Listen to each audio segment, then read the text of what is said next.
in the 1980s, He-Man and the Masters of the Universe told stories about a character who could turn into a muscle man and save the universe from evil, and it also helped sell a lot of toys. Now the characters are realised in live action.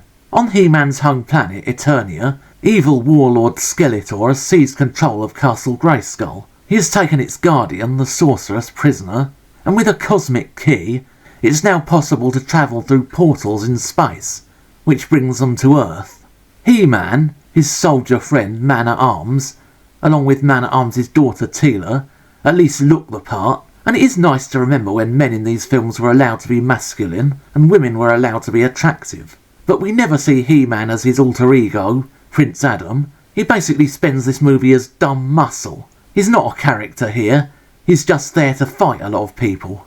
There's no sign of Battle Cat, and there's also no sign of Orko, his magical assistant. Instead, there's a character who seems to have wandered in straight out of a Tolkien fantasy, who soon begins to grate on the nerves. The animated version of Skeletor had great potential for a live-action persona. Alien Warlord meets the Grim Reaper. In this movie, however, he's a geriatric goth.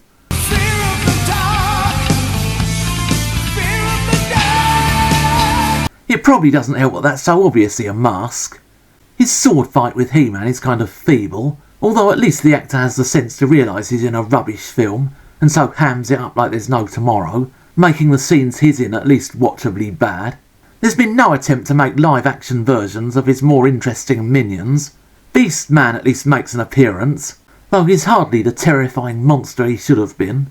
Unfortunately, most of Skeletor's minions just seem to consist of an army of bland-looking robots, and a bunch of alien types who look like they've just dropped in out of Jabba the Hutt's palace. The best thing in this movie by far is Evil Lynn.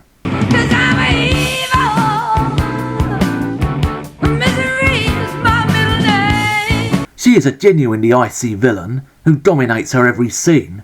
And yeah, I think she probably dominates a lot of other people as well. Clear your mind of evil thoughts, otherwise Volta, demon of entertainment hell, will cast you down. But you just end up wishing she'd been in a better movie. This movie doesn't seem to know who its target audience are. It's clearly relying on long-term fans of He-Man knowing who the characters are, but on the other hand it just seems to be thumbing its nose at them and ignoring so much of what was in the cartoon series. Anyway, most of the film seems to be set on present-day Earth, and is more interested in a couple of dim-wit teenagers, along with the kind of dim-wit law enforcers who seem to populate these movies.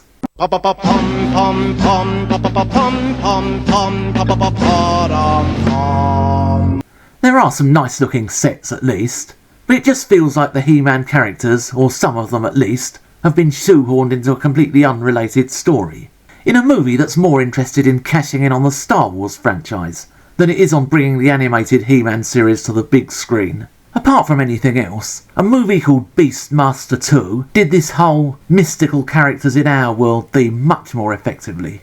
So don't you mess around with me.